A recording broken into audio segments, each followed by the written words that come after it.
फिलिस्तीन में जो आपको पता है कि हमारा क़िबला अव्वल है, तो मस्जिद अक्सा जो है, ये हमारा इमोशनल कनेक्शन है इससे। इजराइल और फिलिस्तीन में युद्ध चल रहा है।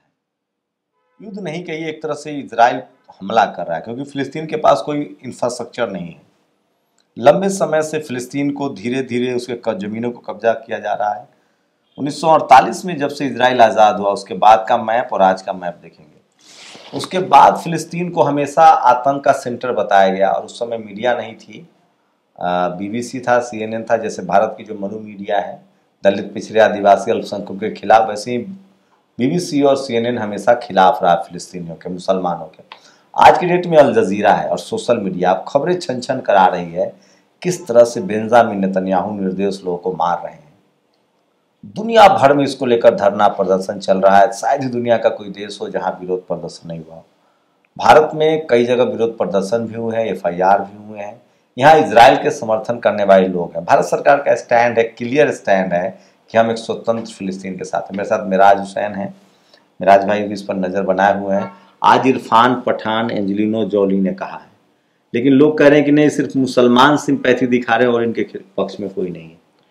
नहीं, मैं ये मानता हूँ कि ये मुसलमान और हिंदू और क्रिश्चियन और यहूदी का सवाल नहीं है। सवाल है इंसानियत का और ह्यूमैनिटेरियन ग्राउंड का। दुनिया में कहीं भी कोई मारा जाए और वो बेगुनाह हो, तो उसके लिए अगर आप इंसान हैं और आपके दिल धड़कता है आपका इंसानियत के लिए, तो ऑब्वियस बात है कि आपको उसका अफसोस होगा। और जब लोग दर्जन के हिसाब से नहीं, सैकड़े के हिसाब से रोज़ मारे जाएं और उनका कोई गुनाह ना हो, भाई आप 3 साल के मासूम का, 6 महीने के बच्चे का, किसी औरत का, किसी माँ का कोई गुनाह तो नहीं हो सकता है। और अगर गुनाह साबित हो, अब जैसे अस्पताल के ऊपर आपने बम गिरा दिया और उसमें 300-400 लोग मर गए, अब बताइए अस्पताल में कौन था? डॉक्टर, नर्स, मरीज, हॉस्पिटल स्टाफ? तो वो आतंकवादी तो नहीं कह सकते ना उनको आप। और वो कर क्या रहे थे? वो लोगों को बचाने का काम कर रहे थे। तो इंसानियत का कत्ल जब आदमी करता है, तो उस इंसानियत के कत्ल पे कोई भी आदमी जो इंसान हो, चाहे वो आप हो, चाहे वो हम हो, चाहे वो किसी जाति, किसी प्रांत, किसी भी खित्ते का रहने वाला हो पूरी दुनिया में, वो उसको हमेशा ही गलत कहेगा। और ये हमारा फर्ज भी है कि गलत को गलत कहा जाए। कैसे देखते हैं लोग पूरे फिलिस्तीन को हमास से जोड़कर देख रहे हैं, जबकि हमास को अभी तक यूनाइटेड नेशंस या भारत सरकार ने आतंकी संगठन नहीं कहा है। इजराइल जरूर कहता है, उसका अपना इंटरेस्ट है। जैसे भारत के RSS को भी कनाडा और अमेरिका बैन संगठन कहता है। अब जैसे और भारतीय मुसलमानों को खासकर प्रोपगेट किया गया, यहाँ की मीडिया वहाँ जाती है, जहाँ भी मुस्लिम में कॉन्फ्लिक्ट हो, जैसे अफगानिस्तान हो, तो तालिबानी लिखते हैं, जबकि तालिबानी सरकार के साथ भारत के बायलैटरल रिलेशनशिप है। अफगानिस्तान में अच्छे रिश्ते हैं। तो ये कैसे देखते हैं आप इसको? जिस तरह से मुसलमान दुनिया में कहीं पटाखा फूटे या बम फूटे, उसको भारत के मुसलमानों से जोड़ दिया था, हमास से जोड़ा जा रहा है, तालिबान से जोड़ा जा रहा था। नहीं, मेरा इसमें एक मानना है, देखिए बड़ा इजी कल्चर है। अगर आप इंडिया की बात करें, उसकी वजह ये ट्रेंड शुरू हुआ और इस ट्रेंड को फिर मीडिया ने हवा दिया। और ये ट्रेंड गोदी मीडिया से लेके और जो रेडिकल नेता हैं, हार्डकोर नेता हैं, जो सिर्फ धर्म की राजनीति करते हैं, उन्होंने इस ट्रेंड को गली गली पहुंचाने का काम किया। अभी आपने एग्जाम्पल देखा होगा कि संसद के अंदर खड़े होके एक सांसद को, वो मुसलमान था, दूसरे सांसद ने आतंकवादी कह दिया। तो ये ट्रेंड जब आप संसद के अंदर तक ले जा सकते हैं, तो ये तो बड़ा इजी काम है ना भाई। कुंवर दानिश अली आतंकवादी तो नहीं था ना, उसका कोई पूरे 7 पुश्तों में कोई आतंकवादी रहा होगा, लेकिन आपको एक ईज है यहां कहने के लिए कि भाई मुसलमान है तो उसका नाम आतंकवादी ले लो। तो जब आप सांसद को कह सकते हैं, तो किसी छोटे बच्चे को, किसी स्कॉलर को, किसी स्कूल में पढ़ने वाले को, किसी गरीब को तो आप कुछ भी कह सकते हैं। जो दबा कुचला है उसको तो आप कुछ भी कह सकते हैं। तो ये एक मानसिकता डेवलप हुई। दूसरी चीज ये है कि जो अंग्रेजों की परिपाटी थी डिवाइड एंड रूल, वो इस मुल्क से अंग्रेजों के बाद भी नहीं जा पाई है। तो डिवीजन करने के लिए धर्म आधार है, उससे बड़ा आसान तरीका है। 2 बयान दे दीजिए। अभी एक आपने बयान सुना होगा, राजस्थान में आया, आपने देखा होगा कि बालकनाथ के प्रचार में उत्तर प्रदेश के मुख्यमंत्री भी थे, उसी मंच से वो बयान दे रहा था कि मस्जिद और गुरुद्वारे को तोड़ दो, ये परेशान करते हैं। हमास भी आ गया उसमें। तो मैं ये कह रहा हूं कि जब आप धर्म के आधार पर लोगों को आइडेंटिफाई करेंगे और उनको उस हिसाब से डायरेक्ट करेंगे, तो फिर ये चीजें बहुत आसान हो जाती हैं इस मुल्क के लिए। और यहाँ 15-20% लोग तो ऐसे हैं जिन्होंने अपनी अकल जो है ताक पर रख दी और वो व्हाट्सएप यूनिवर्सिटी से ज्ञान लेते हैं। अब उनको ये नहीं पता कि यासिर अराफात का इंदिरा गांधी और अटल बिहारी दोनों समर्थन करते थे। उनको ये नहीं पता कि अटल बिहारी जो उनके खुद के नेता थे, जो उनके फाउंडर थे, उन्होंने फिलिस्तीन के बारे में क्या कहा कि जिस तरीके से हमारी जमीन का 1 इंच हम किसी को नहीं दे सकते, वैसे फिलिस्तीन क्यों देगा दूसरे को 1 इंच। आज भारत का स्टैंड क्या है भाई, फिलिस्तीन को हमने मदद भेजी कि नहीं भेजी? मदद भेजी हमने, क्योंकि अगर आप सिर्फ वसुधैव कुटुंबकम का होर्डिंग लगा देंगे दिल्ली में, उससे वसुधैव कुटुंबकम नहीं होता है। पीसफुल कोएग्जिस्टेंस जो दुनिया की सबसे बड़ी जरूरत है, अगर तीसरा विश्व युद्ध शुरू हो जाए तो क्या आपको लगता है भारत उससे अफेक्टेड नहीं होगा?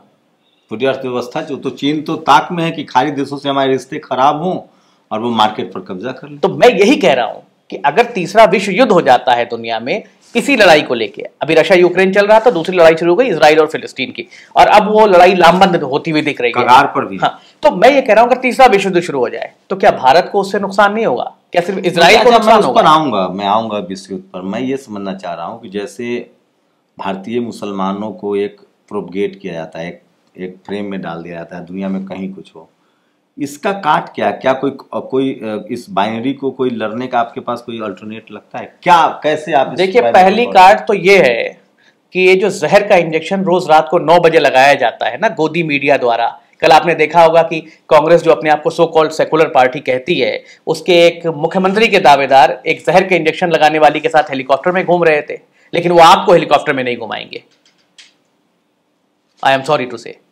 तो जब आप एक को आंच और एक को धुआं कहोगे, और दूसरी बात एक कहावत है गांव में कही जाती है कि चोर से कहो चोरी करो, शाह से कहो जागते रहो। जब इस तरह की रणनीति पर हमारी वो पार्टियां चलेंगी जो अपने आप को सेकुलर कह रही हैं, जो अपने आप को देश के संविधान के बचाने वाला सबसे बड़ा घोतक कह रही हैं, वो पार्टियां जब इस ध्वज को लेकर चलेंगी कि हम ये वाला भी कर लेंगे और वो वाला भी कर लेंगे, तो इस दोगली पॉलिसी से ही ये सारी चीजें प्रोपगेट हो रही हैं। अच्छा, एक बात मुझे बताइए, जैसे इस देश में संवैधानिक नाम है SC ST OBC अल्प माइनॉरिटी और जनरल। जब जो इस देश का एक बड़ा जो पॉलिटिकल तबका है वो लगातार उन तबकों को जिसका उसने जाति के आधार पे और धर्म के आधार पे भी शोषण किया है। इस देश में सब NCRB के आंकड़े उठाइए, सबसे ज्यादा हत्याएं आतंकवाद से नहीं होती है, बम फटने से नहीं होती है, बिल्कुल जाति के नाम पर होता है। सबसे ज्यादा रेप जाति के नाम पर होता है। Schedule caste, schedule tribe, backward सबसे ज्यादा पीड़ित है। बिल्कुल। क्या मुस्लिम समाज जो उसको आतंकी प्रोपगेट करता है उसको वो जातंकी नहीं कह सकता है कि पहले तुम जाति के आधार पे जितना ये आप जैसे मान लिया हमने आपको 2 थप्पड़ मारा तो आप हमें 4 थप्पड़ मार रहे हैं। तो ये जो बाइनरी सेट है, क्या ये मुस्लिम समाज इस बात को नहीं समझ पा रहा है, या जाति आधारित स्ट्रक्चर को उसे पता नहीं है, या वो भी उसी में घुसा हुआ है? देखिए, ये बड़ा अच्छा शब्द आपने दे दिया, जातंकी। अब मैं ही इसका इस्तेमाल करना शुरू करूंगा क्योंकि आतंकवादी है ये। जाति के नाम पर सबसे यहाँ बम फटने से आप NCRB के आंकड़े दिखाइए। नहीं, मैं बिल्कुल मैं इसमें एक बात और जोड़ दूं कि आज जेलों में सबसे ज्यादा मुसलमान बंद है। बैकवर्ड तो राष्ट्रपति ने कहा बहुत आसान है किसी मुसलमान को पकड़ के उसके ऊपर आरोप लगा के बंद कर देना। अभी मैं आते आते रास्ते में गाड़ी में पढ़ रहा था कि 25 ऐसे मुसलमानों की स्टोरी जिनको उठा के बंद कर दिया गया और 12 साल बाद और 15 साल बाद उनके ऊपर कोई आरोप नहीं हुआ, उन्हें बरी कर दिया गया। कांग्रेस के दौर से चल रहा है ये जो चीजें हो रही हैं कि भाई कुछ भी नहीं किया है उसने, 15-20 साल उसे खराब करने के बाद फिर उसे जो है आप जमानत देते हैं और कहते हैं कि भाई अब ये बाइज्जत बरी हो गए, वो समाज में किस जगह खड़ा होगा आके? तो सवाल ये है कि इस सामाजिक व्यवस्था को सही करना। जैसे मैं एक एग्जांपल देता हूं कि हाथी के दांत खाने के कुछ और दिखाने के कुछ और।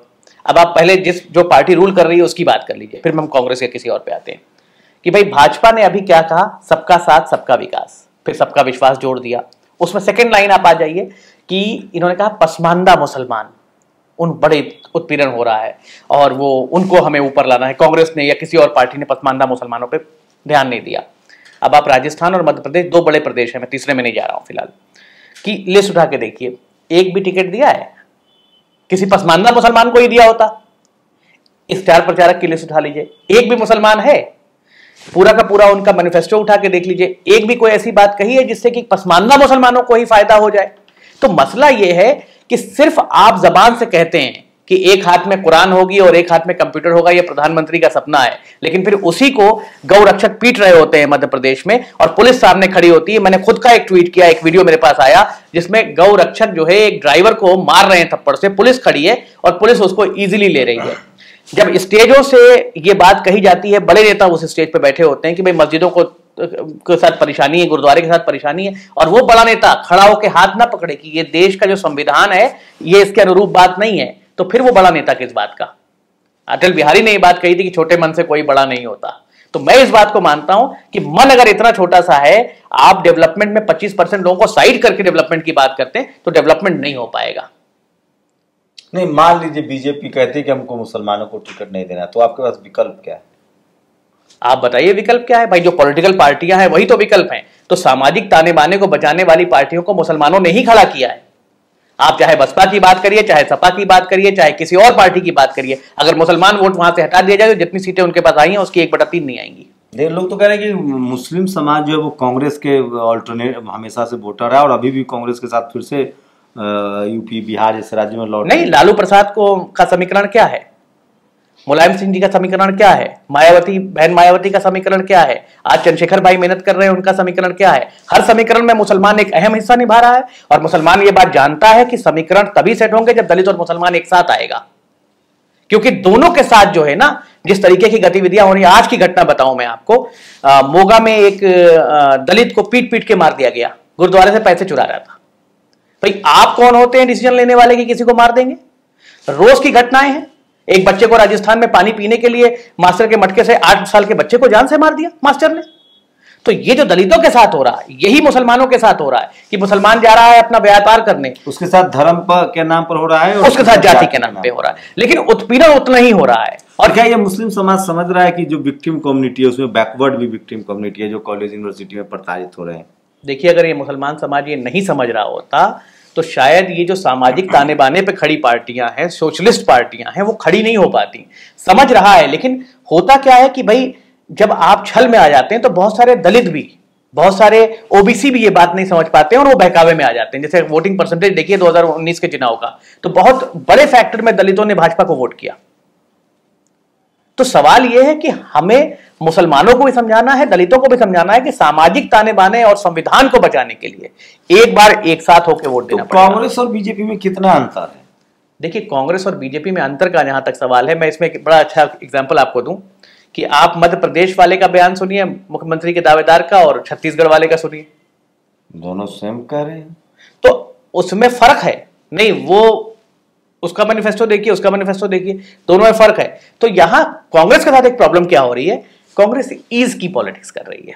ईज की पॉलिटिक्स क्या है कि यहां इस वाले घर में काली शर्ट पहनना अलाउड नहीं है तो कांग्रेस के लोग सफेद शर्ट पहन के आ जाएंगे, और दूसरे घर में सफेद शर्ट पहनना अलाउड नहीं तो वहां काली शर्ट पहन के चले जाएंगे, और ये समझेंगे कि जो लोग देख रहे हैं, जो पवेलियन में बैठे लोग हैं, वो बेवकूफ हैं कि काली वाली भी मान ली जाएगी, सफेद वाली भी मान ली जाएगी। मैं इसका एक एग्जाम्पल देता हूं आपको। मध्य प्रदेश की एक सीट है बुरहानपुर, जहां करीब 50% मुसलमान है। पहले तो उसको आप मुसलमान को टिकट नहीं देते वहां से, उसके बाद जिसको टिकट देते हैं वो निर्दलीय था और उसको लाते हैं आप पार्टी में। उसका मैंने अभी एक वीडियो देखा जस्ट अभी थोड़ी देर पहले, उसमें वो कह रहा है कि धनतेरस में हम लोग बर्तन खरीदते थे, मोटरसाइकिलें खरीदते थे, गाड़ियां खरीदते थे, लेकिन इस धनतेरस में हमें तलवारें खरीदनी चाहिए। ये कांग्रेस के प्रत्याशी, ऑन रिकॉर्ड प्रत्याशी का बयान है। अब कोई भी कांग्रेसी विचारधारा का व्यक्ति अगर इसको जस्टिफाई कर दे तो मैं मान लूं कि भाई कांग्रेस की विचारधारा है। तो कांग्रेस के साथ प्रॉब्लम क्या है, कांग्रेस के अंदर संघी घुस गए हैं और कांग्रेस अपनी विचारधारा से भटक गई है।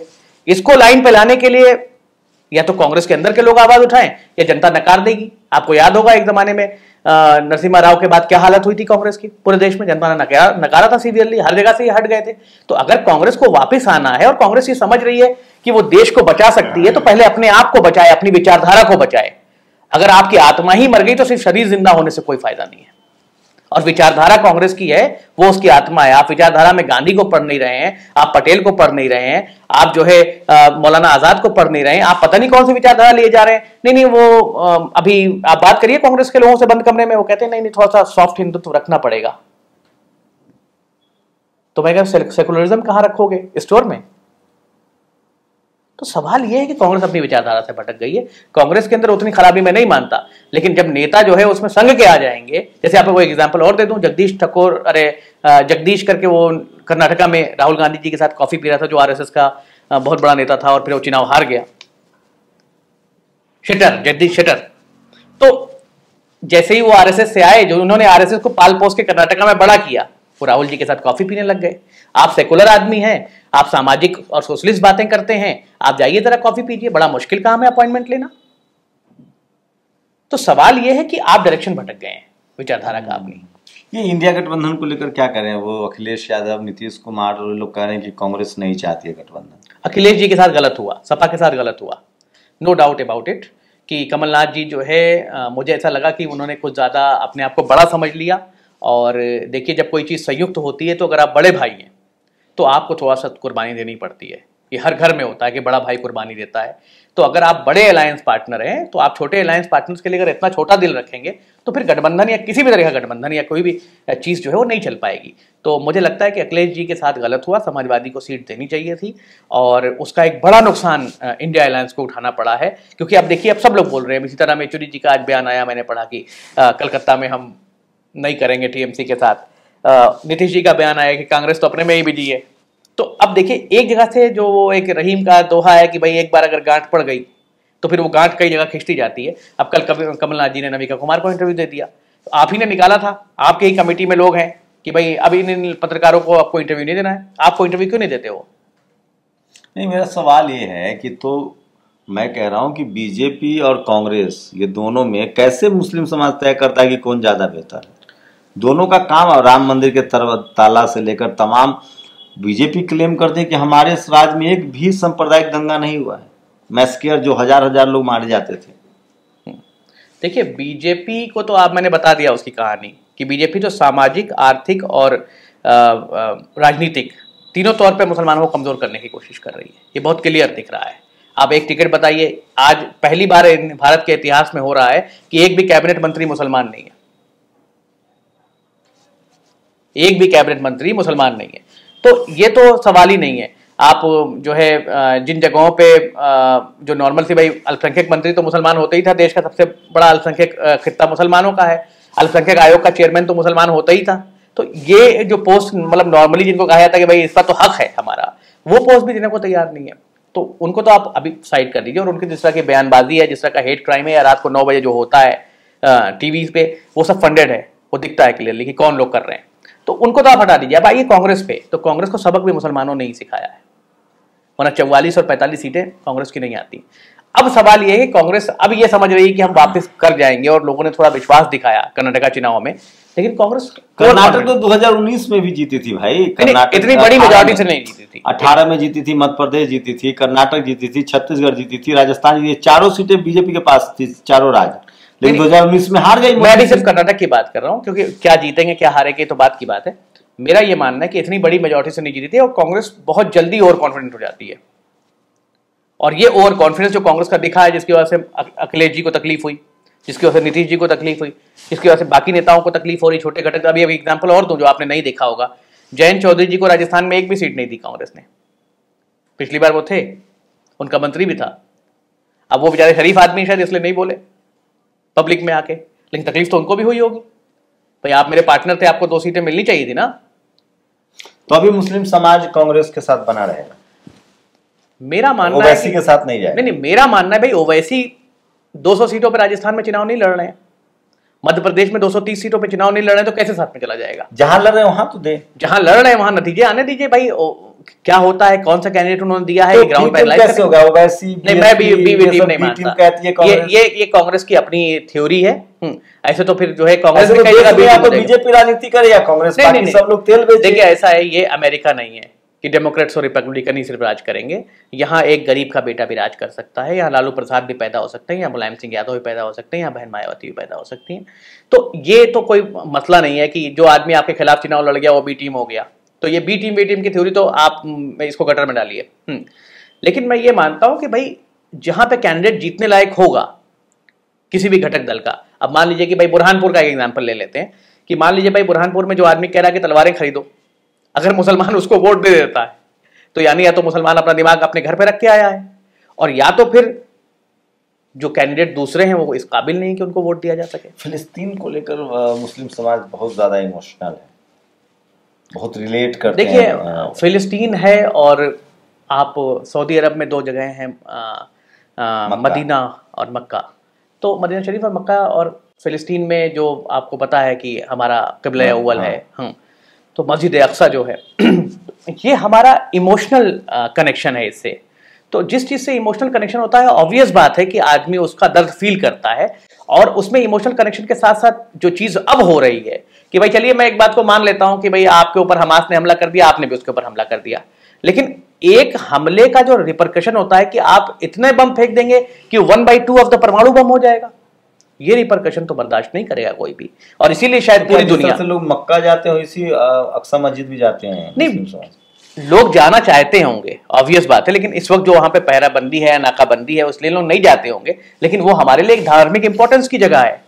तो ऑब्वियस बात है अगर मुझे भी कभी मौका मिलेगा तो मैं जाऊंगा।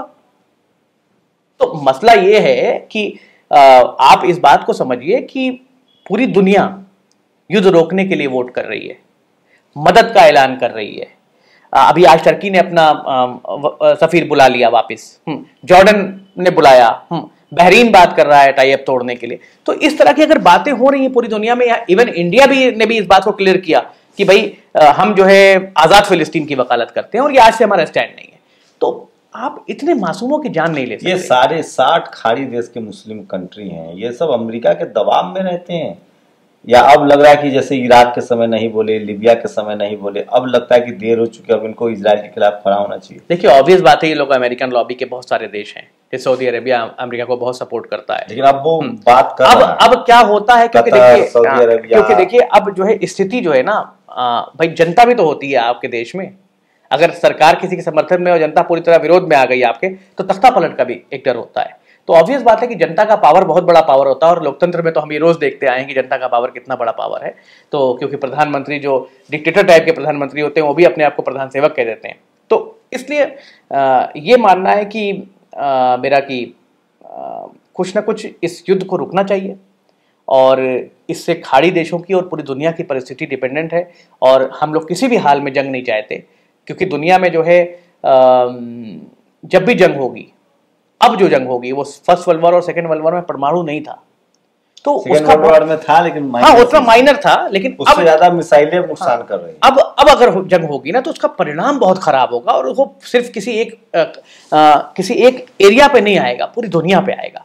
तो युद्ध किसी चीज का हल नहीं है। 5 राज्यों के बाद क्या रहेगी, भारत की राजनीति बदल जाएगी, क्या लगता है इन नतीजों के बाद, या 2018 वाला होगा कि राज्य को जीतने दो कांग्रेस को, लोकसभा हम जीतेंगे? देखिए राज्य तो ऑब्वियस बात है कि इसमें लग रहा है कि बीजेपी को नुकसान होता दिख रहा है, लेकिन लोकसभा चुनाव में जैसे वो एक ज़माने में आपको याद होगा कि दिल्ली में एक केजरीवाल साहब का स्लोगन आया था कि दिल्ली में केजरीवाल और केंद्र में मोदी, उन्होंने खुद अपनी वेबसाइट पे लगा दिया था शायद। तो ऐसा भी हो सकता है कि इस बार कांग्रेस लगाएगी, ऐसा भी हो सकता है। मैं कांग्रेस लगाए या कोई लगाए, मैं उस किसी को नहीं कह रहा हूँ, लेकिन ऐसा भी हो सकता है कि 2019-24 में क्या देख रहे हैं? देखिए 2024 में मुझे ये लगता है कि कांग्रेस से ज़्यादा बड़ी भूमिका जो है ये जो छोटे सामाजिक दल है ना इनकी होगी, और अगर ये हर स्टेट के अंदर अपना परफॉर्मेंस अच्छा करके ले जाते हैं, जैसे उत्तर प्रदेश में समाजवादी पार्टी है, बिहार में आरजेडी है, सीपीआई है, ये सारे लोग मिलके करते हैं, तेलंगाना में बीआरएस करती है कुछ अच्छा, तमिलनाडु में डीएमके करती है अच्छा, ये दल बहुत अहम है, और ये दल अगर अपना पूरा पोटेंशियल दिखा देते हैं तो कहीं ना कहीं सरकार को तकलीफ तो होने वाली है 2024 में। आपका क्या अपना इंडिविजुअल क्या करेंगे? आपने कांग्रेस छोड़ दिया, आप सोशल मूवमेंट में ही रहेंगे, कोई पार्टी ज्वाइन करेंगे? देखिए ऐसा है कि सोशल मूवमेंट तो चलाना ही है जीवन भर, ये तो लक्ष्य है, क्योंकि अगर आप किसी जगह पैदा हुए हैं और वहाँ सामाजिक सुधार की ज़रूरत है तो ये आपका कर्तव्य है कि सामाजिक सुधार किया जाए, और इसके लिए पूरा जीवन मैं कोशिश करूंगा कि सामाजिक सुधार के लिए काम करता रहूं। राजनीति एक उसका छोटा सा पार्ट है जिसको मैं कहता हूं कि हाँ ठीक है, मैं राजनीति से संन्यास नहीं ले रहा हूं, लेकिन मैं अभी ये देख रहा हूं कि कौन सी पार्टी मुझे ज्वाइन करनी चाहिए, और अभी ये विधानसभा के चुनाव के बाद कुछ फैसला लेंगे। आपको नहीं लगता खासकर जो SC ST OBC अल्पसंख्यक वर्ग के लोगों को सड़कों का नेता चुनना चाहिए, जिस जो तकलीफों से गुजर कर आया, जो तकलीफों में साथ रहा? राजनीति बिल्कुल बहुत गलती है इसमें हमारी। देखिए वो या तो पैराशूट्स वाले नेता को चुन रहे हैं, या जो पॉलिटिक्स करने आए हैं वो चुन रहे हैं, जो तपा हुआ है, जो सड़कों पर संघर्ष करके आए, उसमें लालू यादव हो, मायावती जी हो, कांसी राम साहब हो, कई सारे ऐसे मुस्लिम्स नेता भी रहे हैं, आज भी हैं। नहीं, मैं इसमें एक बात मानता हूँ, जो राजनीति का व्यवसायीकरण हो रहा है ना, कि भाई इतने करोड़ में टिकट मिलेगा और फिर वो जाएगा और वो इतने करोड़ रुपए खर्च करेगा और वो चुनाव जीतेगा, इस व्यवसायीकरण में जो है वो तपे हुए नेता पिस जा रहे हैं। जैसे बहुत सारे मेरे दोस्त हैं जो सामाजिक तौर पे बहुत स्ट्रांग हैं, बड़ी मेहनत कर रहे हैं, लेकिन जब वो चुनाव में जाते हैं तो वो कहते हैं मैं इतना पैसा खर्च नहीं कर सकता जितना सामने वाला बाहर आया। तो ये तो एक मतलब समाज को ही सोचना पड़ेगा। बिल्कुल, जो बिल्कुल, दबा बिल्कुल, कुचला समाज है, जो बिल्कुल। शोषित वंचित समाज है, नहीं, समाज पिट भी तो इसी ले रहा है, समाज पिट भी शंभू भाई इसी ले रहा है कि वो सोच नहीं रहा है। कई जगहों पे वो 1000 और 2000 में वोट कर रहा है, मुर्गे और दारू पे वोट कर रहा है। अगर समाज ये नहीं सोचेगा तो आने वाला समय और घातक हो जाएगा। समाज को ये सोचना पड़ेगा कि कौन से लोग हैं जो आपके हित के लिए कुछ कर सकते हैं विधानसभा या लोकसभा में बैठ के। जो जेल में रखे गए हैं, जिनको जेल में डाल बिल्कुल, क्या लगता है आपको कि मिरान हैदर हो या सरजिल इमाम हो या खालिद उमर हो, उमर खालिद सैफी, ये सबको समाज एक्सेप्ट करेगा पॉलिटिक्स में? क्योंकि वो लोग पिछले लंबे समय से सोशली, पहले तो सबसे बड़ी जरूरत यह है कि कोर्ट उनकी सही से सुनवाई करे और वो जल्दी बाहर आए, इसके लिए दुआ करनी चाहिए। आजकल तो आज तो आएंगे ही। और समाज के जहां तक एक्सेप्ट करने की बात है, जब वो आएंगे पॉलिटिक्स में कदम रखेंगे तो ऑब्वियस बात है कि उनका संघर्ष बढ़ा रहा है। भाई जवाहरलाल नेहरू इतने साल जेल में रहे, गांधी जी इतने साल जेल में रहे, तो समाज ने एक्सेप्ट किया, इसी भारत के समाज ने एक्सेप्ट किया। तो ऑब्वियस बात है जो आदमी, पॉलिटिकल पार्टियां एक्सेप्ट करेगी, बिल्कुल करेंगी, बिल्कुल करेंगे, मुझे लगता है करेंगे। अगर जनता एक्सेप्ट करेगी तो पॉलिटिकल पार्टी की क्या औकात है कि एक्सेप्ट ना करे। कहीं लगता है कन्हैया के लिए थोड़ा आसान है कि वो 1 महीना जेल में रहे, वो आज कांग्रेस के बड़े नेता बन गए। दलित, पिछड़े, आदिवासी, मुसलमानों के लिए मुश्किल होता है। बिल्कुल होता है मुश्किल। देखिए, जितना आसान किसी ब्राह्मण ठाकुर के लिए नेता बनना है, उतना आसान किसी दलित के लिए या किसी मुसलमान के लिए जो एक हम्बल बैकग्राउंड से आता है उसके लिए नेता बनना जरा मुश्किल है, जबकि उसकी वोट की संख्या ज्यादा है। ऑब्वियस बात है। मैंने वही बताया ना कि व्यवसायीकरण जो हो रहा है पॉलिटिक्स का, कि भाई इतने पैसे लगा दिए और 40 गाड़ियां लेके आए तो नेता है, अगर हम जो है मोटरसाइकिल से चले गए तो हम नेता नहीं है। ये जो चीज है ना, इस पे जनता को सोचना पड़ेगा कि भवकाल की जो राजनीति है ना, वो कितना नुकसान दे रही है आपको। आप लोग तो लगातार, हम लोग तो नहीं जा पाते, आप तो लगातार बाहर जाते हैं, कुछ लगता है लोग, पब्लिक का माइंडसेट बदल रहा है? कहीं ना कहीं तो बदला है माइंडसेट। उसकी वजह यह है कि देखिए भाई, एक बार मैं आपसे कहूं कि मैं आपको एक कार गिफ्ट करूंगा और आप 1 साल इंतजार करिए तो आप करेंगे। मैं कहूंगा नहीं 2 साल इंतजार करना तो आप करेंगे। 10 साल के बाद भी आपको गाड़ी ना मिले तो आप 11वें साल में तो सोचने में मजबूर हो जाएंगे ना कि यार झूठ बोलता है। तो मुझे लगता है कि एक आदमी एक समय तक वादे का इंतजार करता है, फिर तब जाता है। अब कुछ जो दिमागी तौर पर अपना दिमाग जो है गिरवी रखा है किसी पॉलिटिकल दल के पास, उसको छोड़ दीजिए। लेकिन जो आम जनता है, जिसको मैं फ्लोटिंग वोटर कहते हैं हम लोग अपनी भाषा में, फ्लोटिंग वोटर कहीं ना कहीं डगमगाया हुआ है देश का। तो मेराज भाई थे और सोशल एक्टिविस्ट भी हैं और पॉलिटिकल पार्टियों से भी जुड़ाव रहा है। पूरी बातचीत पर अपनी प्रतिक्रिया जरूर दीजिए। सोचिए, इस देश की 90% आबादी जो है, खासकर दलित, पिछड़ा, आदिवासी, मुसलमान, उसका मीडिया में भी रिप्रेजेंटेटिव नहीं है। इसलिए हम लोग कोशिश करते हैं कि उसी कम्युनिटी के लोगों से बात की जाए और उसके समाज, राजनीतिक, आर्थिक, सामाजिक हालातों पर चर्चा की जाए। पूरी बातचीत पर आपकी प्रतिक्रिया बहुत ज़रूरी है। सोशल मीडिया आपको मौका देता है कि आप सिर्फ दर्शक नहीं हैं, आप सही गलत भी कह सकते हैं। हमें ज़रूर हमारे कमेंट सेक्शन में अपनी राय दीजिए। आपकी प्रतिक्रिया बहुत ज़रूरी है, हम उससे आगे अपनी दिशा फिर से तय करते हैं। शुक्रिया। नेशनल दस्तक की आपसे गुजारिश है कि अगर इसको बचाना चाहते हैं तो नेशनल दस्तक को सब्सक्राइब करने के लिए रेड कलर के सब्सक्राइब बटन को दबाएं, फिर बेल आइकन की घंटी दबाएं। नेशनल दस्तक को बचाने के लिए बहुत जरूरी है कि हर खबर को शेयर करें, लाइक करें, कमेंट जरूर करें।